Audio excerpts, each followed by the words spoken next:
അള്ളാന്റെ റസൂൽ സല്ലല്ലാഹു അലൈഹി വസല്ലമയുടെ മുടി ഒരാൾ കൊണ്ടുവരിക. പണ്ടാരോ അളന്ന് വെച്ചിരുന്ന മാതിരി നിങ്ങൾ കേട്ടില്ലല്ലേ? പണ്ടാരോ അളന്ന് പത്രക്കാരെ വിളിച്ച് വീഡിയോ പത്രക്കാരെ വിളിച്ച് അത് ചാനൽസിൽ മുമ്പിൽ ഇങ്ങനെ സൂം ക്യാമറ വെച്ച് സെന്റിമീറ്ററും മില്ലിമീറ്ററും ഒക്കെ അളന്ന് കണക്കാക്കിയിരുന്നത് പോലെ ഇപ്പൊ അയാൾ പറയാ റസൂൽ സല്ലല്ലാഹു അലൈഹി വസല്ലം മുടി 1 ഇഞ്ച് നീണ്ടിട്ടുണ്ട്. നീണ്ടോ ഇല്ലേന്ന് അറിയണമെങ്കിൽ ആദ്യം എത്ര വലിപ്പം എന്ന് പറയണ്ടേ?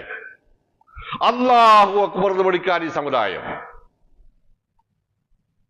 മുടി നീണ്ട് അല്ലാഹു അക്ബർ. അത് റസൂൽ സല്ലല്ലാഹു അലൈഹി വസല്ലമയുടെ മുടി ആണോ? നിങ്ങൾ വേണേ വിശ്വസിച്ചാൽ മതി. പറഞ്ഞില്ലേ സമുദായമേ?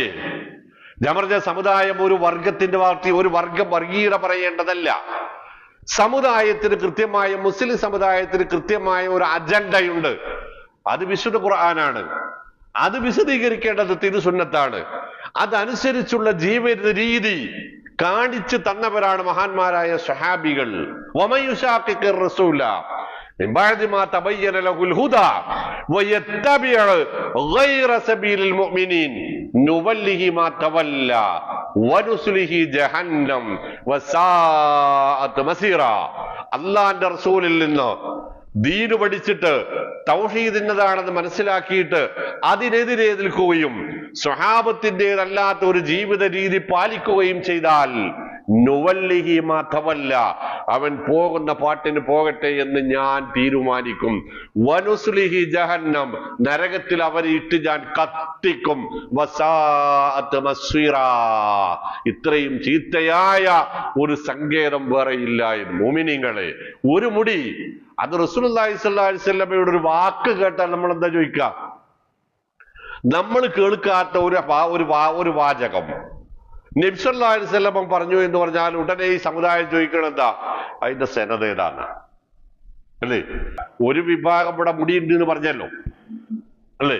അപ്പൊ മറുവിഭാഗം ചോദിക്കണം അതിന്റെ സനദ് എവിടെയാണ്? ഓലെടുത്തുള്ളൊരു മുടി, അതിന്റെ സനദ് ചോദിക്കാൻ അവർക്ക് ധൈര്യമില്ല. രണ്ടു കൂട്ടർക്ക് സനദ് പറയാൻ വയ്യ. അപ്പൊ ഇവർ രണ്ടുപേരും ഇതിന്റെ പിന്നിലാണ്. ഈ സമുദായത്തെ വഴിതെറ്റിക്കാനുള്ള പുതിയ പുതിയ മാർഗങ്ങൾ റസൂലുള്ളാഹി സ്വല്ലല്ലാഹു അലൈഹി വസല്ലം ജീവിച്ചിരുന്ന കാലത്ത് നബി തിരുമേനി സ്വല്ലല്ലാഹു അലൈഹി വസല്ലമയുടെ ഭൗതികാവസ്ഥകൾ കൊണ്ട്, നബിയുടെ ശരീരത്തിൽ നിന്ന് പുറപ്പെടുന്ന വിയർപ്പ് കൊണ്ട് പോലും സ്വഹാബത്ത് തബറുക്കെടുത്തിരുന്നു എന്നത് സത്യമാണ്.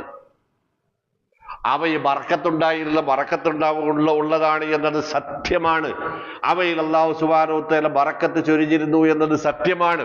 ധാരാളക്കണക്കിന് ഇമാം ബുഖാരി മുസ്ലിമും ഉൾപ്പെടെയുള്ള പേരെ മഹാപണ്ഡിതന്മാർ റിപ്പോർട്ട് ചെയ്യുന്ന സംഭവങ്ങൾ, അതിൽ നിന്ന് സന്ദർഭങ്ങൾ നമുക്ക് അങ്ങനെ വായിച്ചെടുക്കാൻ കിട്ടും. അതുള്ളത് തന്നെയാണ്, അത് തെറ്റിദ്ധരിക്കേണ്ടതില്ല. അതൊരു ബോഡി വേസ്റ്റ് ആണെന്ന് പറയാൻ നമ്മളൊരു നിരീശ്വരവാദിയല്ല, നമ്മളൊരു യുക്തിവാദിയല്ല. അതുള്ളത് തന്നെയാണ്, സ്വഹീഹായ ഹദീസുകളാൽ സ്ഥിരപ്പെട്ടതാണ്.